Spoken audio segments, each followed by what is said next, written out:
Our kids learned a lot of words while she was driving. Just a couple. Yeah, a couple favorites, yeah. I don't have to use them out here. So, Well, no. yeah, It's right, different. yeah.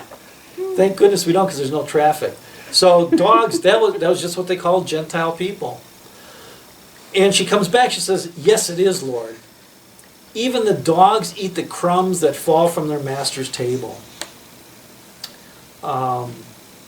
And here she's protesting that the Gentiles should have to wait until the Jewish people turn down salvation. And she's right. Why should she have to wait?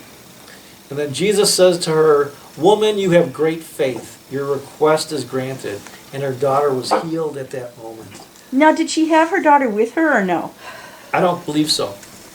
Okay. And we've seen that before when Jesus healed the centurion's servant. Yes. Remember, the servant was back at home. So this tells us the power of God. You don't even have to be there. And throughout, But because she interceded for her daughter right, and was persistent with her prayer, God granted that. right, and She's she had healed. so much faith that all Jesus had to do was speak, and her daughter would be healed. That she had the faith that Jesus didn't have to touch her, didn't have to pray over her, just him saying that she would be healed would do it. Cool. And that's it. And Jesus, Pastor, we don't hear people being demon-possessed as much as here in the New Testament. we don't hear a lot about that nowadays, but I've heard that like in underdeveloped countries, like third world countries, like Africa, well, in some parts of Asia, that demon possession still occurs, and it's believed that it still occurs there because people are more open to the idea that it could happen. It might still happen here. We might think of it as mental illness, but that's what people are saying, that it still happens in third world countries. That's what I used to think. I was puzzled as a kid about what the heck are these demons, and then I have some mental illness in my family, and it dawned on me, maybe that's what it is. It could be. But we don't know. Right. Right. Yeah, we have no idea. But all you need to do is watch The Exorcist, and that'll scare you. Never. I don't like The Exorcist. Okay, thank you. Yep, scary You movie. liked it or you didn't? No, don't. No, I'm not There a. was one I on can't take Netflix it. that was real. I can't think of the name of it, but it was scary. It is scary. I saw The Exorcist when I was in grade school. We snuck and we saw it. Theater? Oh, the theater, yeah. We Never, snuck to see it against my parents' recommendation. And it was not a good thing to see. Not a good thing. Scary movie. Theater also, and that was Nightmare City for a long time. It was. It was. Yeah, Gosh. yeah. Huh. Anyway, okay, so Jesus feeds the 4,000. And of course we know that they're just talking about the men because the men are the only ones that count, and they get to eat, and the women and children have to eat in a different area. So we know that there's more than 4,000. And we also know that there were two separate instances. Jesus fed 5,000 men and their husbands and wives, and then now he's feeding 4,000 men and their husbands and wives. So this happened twice. I didn't know that. Yep. And we know that this is true because later in Matthew he breaks it out. And Mark is very clear. In Mark chapter 8, verse 19 and 20, Jesus, he's reprimanding the disciples because they forgot some bread on a trip. And Jesus says, when I broke the 5 loaves for the 5,000, how many baskets full of pieces did you pack up? And they said 12. And when I broke the 7 loaves for the 4,000, how many basketfuls of pieces did you pick up? They answered 7. And these miracles signal the beginning of Jesus' ministry to the Gentiles. So some people will say, well, they got their story mixed up. Here it says 4,000, here this says 5,000. but it was two separate instances. So we know that for a fact.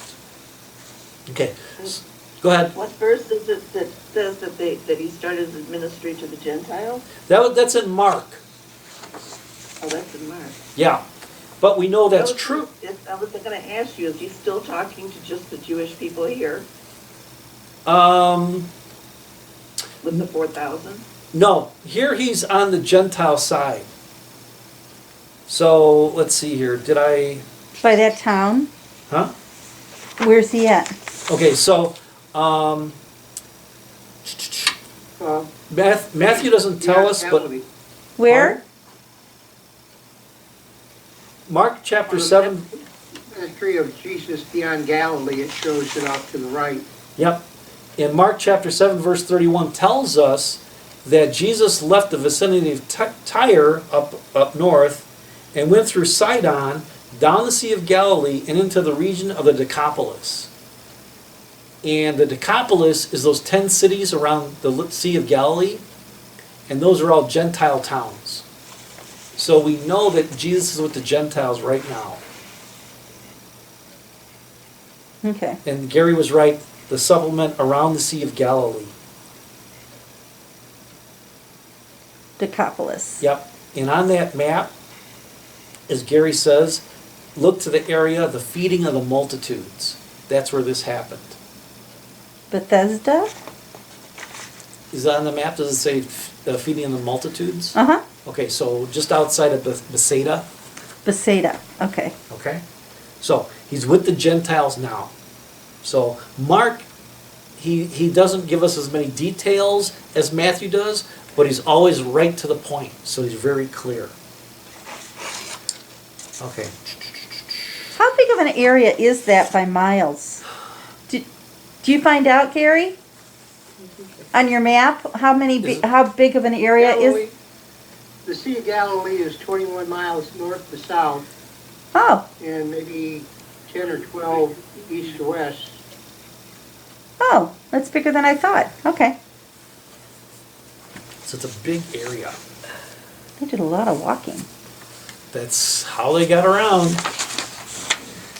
That's why it was important to get your feet washed. when you go to someone's Yeah, house. in your I wondered hands. about that too when I was a kid. What the heck about these people's feet? They Well- all, I just figured they all wore sandals that got dusty and dirty and. Well, that could be, but I wonder how many people actually walk barefoot. Oh, right. And just think of all the time you spend on your feet in the desert with the hot sand and stuff, how good it would feel to have your feet washed by somebody. Absolutely. Incredible. It's a whole different world. Totally different world. So Jesus sits on the mountainside, and great crowds came to him, bringing the lame, the blind, the crippled, the mute, and many others, and laid them at his feet. And he healed them. And we're told that Jesus healed them all. That he didn't turn any of them away. So that every person that came there was Anybody healed. is healthy. Pardon? It makes you wonder if anybody is healthy. Yeah, well, at least the people who brought the lame people were healthy, but they certainly knew where to go. And the people were amazed when they saw the mute speaking, the crippled made well, the lame walking, and the blind seeing. And they praised the God of Israel. Now, if only they would have remembered that during Holy Week, that would have been great, but they didn't. Jesus called his disciples to him and said, I have compassion for these people. They have already been with me for 3 days and have nothing to eat. I don't want to send them away hungry, or they might collapse on the way. And of course, the disciples came up with their same lame excuse. And of course, this is after he fed the 5,000 already, so they know that Jesus is capable. But they said, where could we get enough bread in this remote place to feed such a crowd? Hint, hint, hint. Yeah. If only they were just hinting, but I think they're just dense. You know, how quickly they forget. So Jesus says, back with the same old question, how many loaves do we have? And they say, 7. And a few small fish. So he's got 7 loaves and a few small fish. And when he fed the 5,000 and their families, Jesus started out with 5 loaves and 2 fish. So pretty much a similar scenario. And it didn't hold him back. So he tells the crowd to sit down, takes the 7 loaves, he gives thanks, he breaks the bread, gives them to the disciples. And the disciples take it to all the people. And of course, everybody was ate. They had more than enough. They were satisfied. And of course, in God's abundance, they have leftovers. Love leftovers. Love leftovers. Had leftover meatloaf today, and it was incredible. So they had 7 basketfuls. What do we know about the number 7? My favorite number, but you didn't know that. Okay, so when Mary Lou is shooting craps, she loves 7s. She's screaming out for 7s. He's from Chicago, I can tell.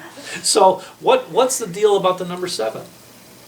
Well, there were 7, he created the world in 7 days. It's some kind of, Perfect number. yeah, there you And go. it's I did- a Fibonacci number, one of the Fibonacci numbers. Oh, boy, that are wow. in- Well, Yeah, it's in nature. Here I didn't want to bring up math because I didn't know if it was appropriate. No, So it then is. she's, wow, you know your math. It's weird, no, it's just a weird thing.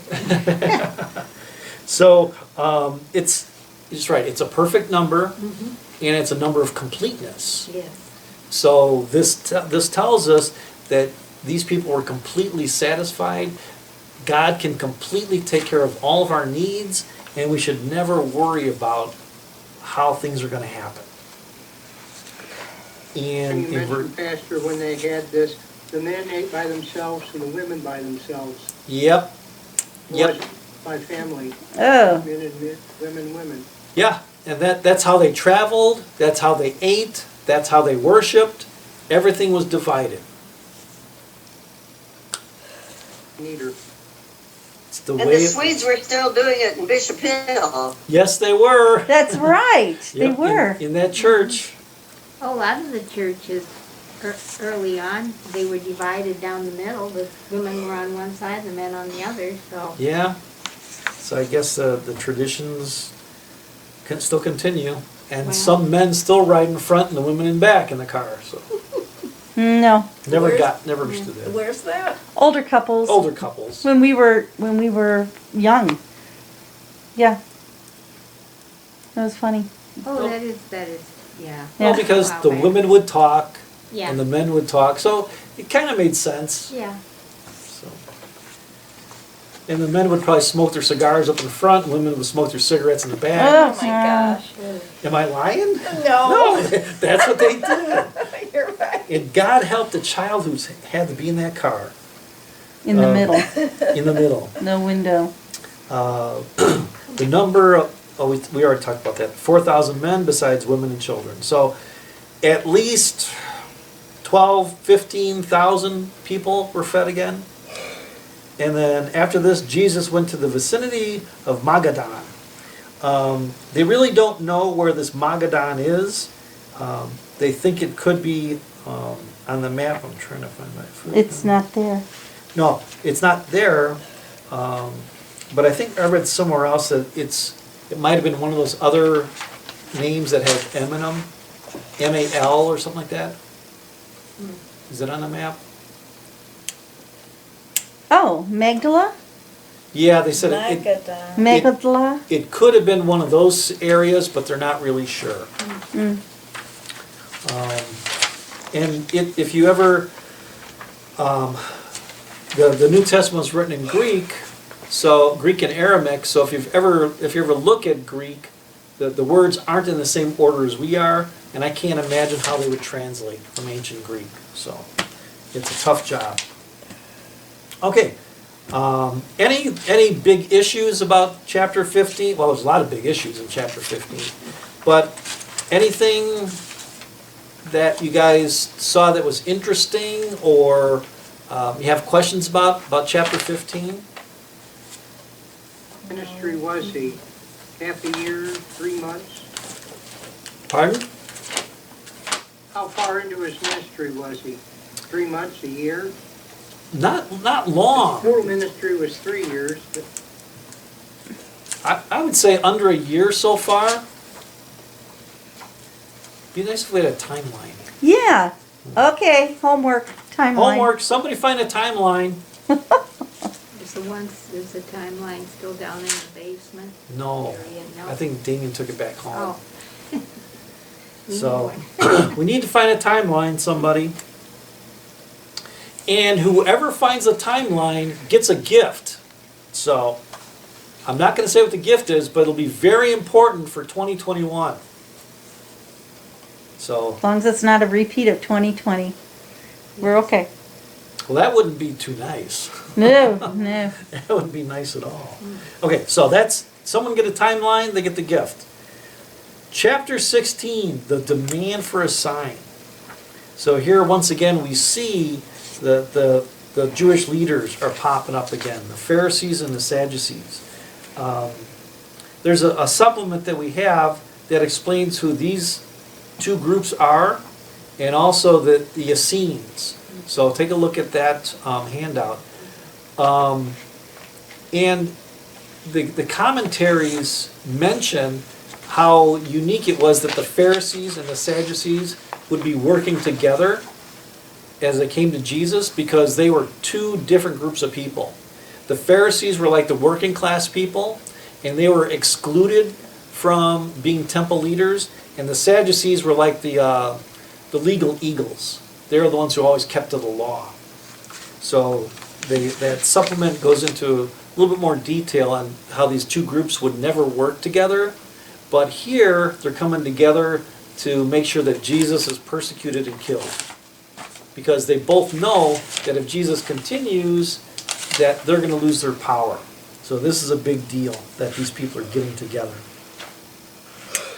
was he a Pharisee? Pardon? Paul was trained as a Pharisee? Yep. Okay. And that kind of makes sense because he was a tent maker. He wasn't a rabbi, but he was trained by the best rabbi. But he was a tent maker, so he was one of the blue-collar people. Good points, Gary. Okay. So they came to Jesus and they tested him by asking him to show them a sign from heaven.